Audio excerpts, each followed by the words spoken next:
একটা হাতি আর একটা কুকুর একসাথে প্রেগনেন্ট হয়েছে। 2.5 মাস পর কুকুরের 4টা বাচ্চা জন্ম নিয়েছে। তখন সেই কুকুরটি খুশি মনে বলল, কিরে বান্ধবী, তোর এখনো বাচ্চা হয়নি? আমার তো 4টা বাচ্চা হয়ে গেছে। হাতি বলল, আমারটা হয় নাই, সামনে হবে ইনশাআল্লাহ। তখন সেই কুকুরটি চলে গেল।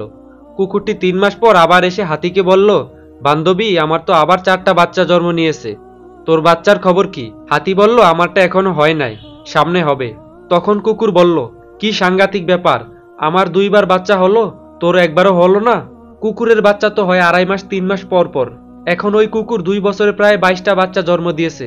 সেই হাতির কাছে এসে বলল, কিরে বান্ধবী, তোর বাচ্চা কোথায়? হাতি বলল, এখনো হয় নাই, সামনে হবে। তখন সেই কুকুর রাগান্বিত হয়ে বলল, আরে রাখ, তোর সামনে হবে, সামনে হবে। আমার আজ তো 2টা ফুটবল খেলার টিম হয়ে গেছে, আর তোর এখনো একটাই হলো না।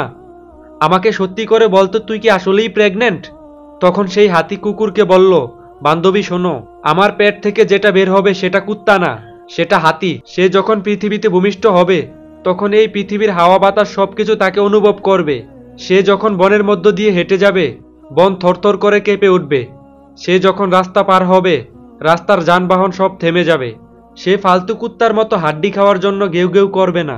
প্রিয় ভাইয়েরা, ঠিক এভাবে আপনার কাছেও লোকজন আসবে, কিরে এখনো তোর চাকরি হয় নাই, তোর এইটা হয় নাই, ওইটা হয় নাই, আমার তো হয়ে গেছে। তখন আপনি নিজেকে তার সাথে তুলনা করতে যাবেন না। তাই হতাশ করবেন না, বলে দেবেন, আমারটা কুত্তার বাচ্চা না যে 2 মাসে হয়ে যাবে, আমারটা হাতির বাচ্চা, হইতে একটু সময় লাগবে, ওয়েট কর, সামনে দেখতে পাবি।